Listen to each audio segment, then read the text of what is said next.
sports section like usual. God no. You paid the Tom's tutoring No. bill, right? No, I didn't pay that. You usually pay that. I don't. This is you. This is the one that you get from her. You need to get Venmo. Yeah, but you have it, so we don't need two of I know, them. but you need to. Yeah, but you get it too. Well, that's fine. We'll take care of it. It's no big deal. She's usually pretty flexible anyway if we're a little bit late. Okay. Can you remind me tomorrow? Yes. Or I'll forget. Okay. So peppy when you have your coffee. I'm sure it'll get done. Right. I'm such a morning person. Totally.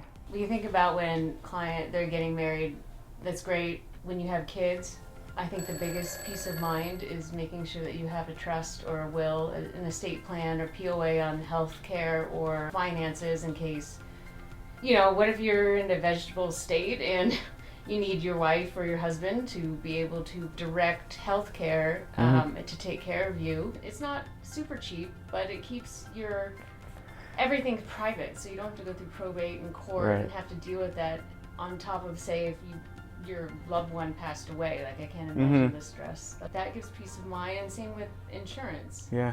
Right? Yeah. Insurance. Right, yeah, insurance, definitely a good thing to have that as well. Should something happen, to be able to have a little bit of a cushion, at least typically what we recommend is to cover the amount of a mortgage, something that we can help out with. But back to the estate planning, that's, while we can talk a little bit about that and give the general overview, we're definitely not lawyers, so that's something that luckily we have a strong network of people around town that can help out with that. Or even if they work with one too. Right. Or if they work with one, and then we can all come together and work on the plan and sleep at night without too big of concerns over these other things. There's always going to be certain things that keep them up, but if we can take care of the overall financial health, you never want to get caught off guard when the worst happens. I can't imagine that stress and how awful that would be. Relieves that for yourself and for anybody else who's working with you after you're gone, or if you're in again, like you said, a vegetative state, not something anybody wants to deal with. And the insurance will make sure that you, like, if you have 2 kids and say you passed away, I at least would get, my standard of living would stay pretty similar, where I wouldn't be underwater in the mortgage, or have to get a second job, or have to downsize, or you change your life completely. So it helps keep you where you are, and always, another good point is, if you have an IRA or your 401k, double check and make sure your spouse is the beneficiary. Let's make sure the beneficiaries are right. Yes, because you don't want to go through probate and court with. Yeah, it's another project to work on with us with the estate planning. Yeah. Right. And you can go through your company and just make sure that the beneficiary. If you're single, you could put your parents siblings down, or parents, and then change that. You can always update it, but it's good to be mindful of that, because I have run into situations where they did not have anyone as the beneficiary, so it goes. Yeah, then it's really a pain. Yeah, for everybody involved. Right. It's more work for us. It's more work for them, and it's just a little bit more difficult all around. Right, and then we with our retirement plans, probably late 40s. 50s maybe, or you could do them pretty early, right? Oh, right, for the projections that we run. Yeah, it depends. Really what a client is looking for, and we can always run some projections. Small changes that we make in the beginning of it, if we're looking 30, 40, 50 years out, if they're in their mid-40s, they could easily live into their 90s these days. As long as you're on this path, this looks good, and we can check it every couple years, and as people get close to their retirement, it becomes even more important to get people to commit to this and to get the information from them and to be able to get this as accurate as possible.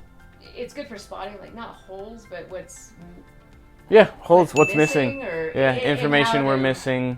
Right, so maybe they have a 401k and they're not contributing the maximum, it changes, annually usually, or every 2 years or so, and you have extra money to put in. Well, if you have a trust, you can put the money into the trust and invest it. If you get an inheritance, say, like, as well, your parents, one of your parents or both parents pass away, and you just come into, especially if you're young, and you come into it like a lot of money. Yeah, and a lot of times we want to keep that separate from a spouse, not because we think marriage will end in divorce or anything like that, but community property too. Right, exactly. It's so you don't commingle on. Right.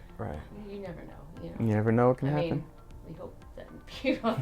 Hope for the best, but along with everything, we always want to plan for the worst, and Right. hopefully that And doesn't imagine happen. You're getting divorced, and then your spouse is trying to take the inheritance from your mother. How Devastating that would be. Oh, it'd be awful. If you get a big inheritance, we can help you put it into a trust account if you have a trust and get that situated. And again, it goes generationally. If you need it, you need it. You can grow it. You can take out money as you need it. If you know, say you need some extra, you need a roof or something, and it's like 30 grand. You need a little bit extra because you won't.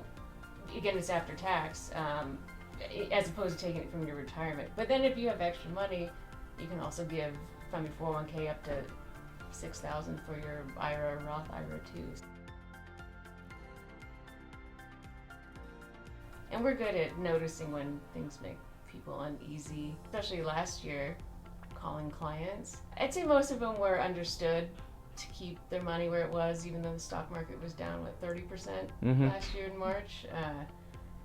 And it kind of freaked me out too. Definitely the whole beginning of our own account the whole really beginning down. of the beginning of the quarantine and COVID situation was a tough one for everybody. As long as people kept their heads level, and again, goes back to planning for the worst. And not panicking. Something we can do. Out because you can't ever get that growth back. That's right. Yeah. Yeah. Because if you don't understand it, and you see your savings, your retirement savings down like 40%, or it could be a big jolt to the it was a your jolt. Sensibilities. Yeah, it definitely. Was a jolt for me.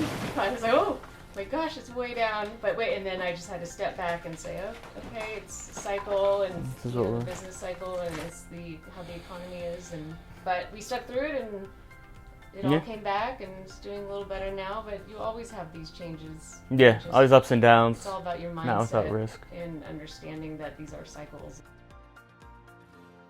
You know, when we have new people come to us, one of the few things that we can stress is to, again, maximize a contribution to a retirement plan if they have it through their employer, or we can set up individual retirement accounts. To have that savings, we talked about emergency savings, again, just planning for the worst, have 3 to 6 months should anything happen, 3 to 6 months of your expenses just kind of socked away. And it doesn't have to be that much, or it can be more, whatever's. We like to work with what makes the client comfortable. Right.